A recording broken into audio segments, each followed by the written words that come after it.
পরীক্ষাতে আসে। হ্যাঁ, তো এই অঙ্কগুলো আপনারা বারবার দেখবেন এবং প্র্যাকটিস করবেন। তো আমরা আজকে এমসিকিউ আকারে এগুলো ঝটপট সমাধান দেখবো। এখানে বলা হয়েছে 15 জন লোক একটি কাজ শেষ করে 3 ঘন্টায়, 5 জন লোক ওই কাজটি সম্পন্ন মানে কত সময়ে শেষ করবে। হ্যাঁ, তো আমরা কি করব, এটা ঝটপট কিভাবে সমাধান করবো দেখেন। আমরা প্রথমে 15 জন লোক, হ্যাঁ এটা লিখবো, গুণ কত ঘন্টা শেষ করে, 3 ঘন্টা শেষ করে, কতজন লোক, 15 জন লোক, গুণ এবং 5 জন লোক ওই কাজটি কত ঘন্টা সময় শেষ করবে। তাহলে আমরা কি করবো, প্রথম 15 এবং গুণ দিয়ে দিব 3 ঘন্টা। হ্যাঁ, আমরা তারপর নিচে দিয়ে দিব 5। এটা যদি কাটাকুটি করি, 3 5 15, 3 3 9, আমাদের উত্তর কত হবে, উত্তর হবে 9।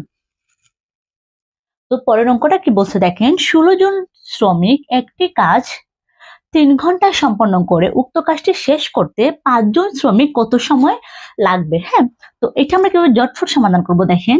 আমরা কি করব, 16 লিখবো বলছিলাম এবং কত ঘন্টা শেষ করছে, 3 ঘন্টা শেষ করছে, কত এমনকি 5। হ্যাঁ, তো নিচে বসাবো 5। তো এটা কিভাবে ঝটফট সমাধান করবো দেখেন, আমরা এটার সাথে গুণ করবো। তো কত হয়, 18 8 1 4 এবং কি 5। তো এটা যদি আমরা ভাগ করি তাহলে সমস্ত চলে আসবে। ঠিক আছে, তো 5 9 45, তো 9 সমস্ত কি 5 ভাগের 3, আমাদের উত্তর হবে 9 সমস্ত 5 ভাগের 3।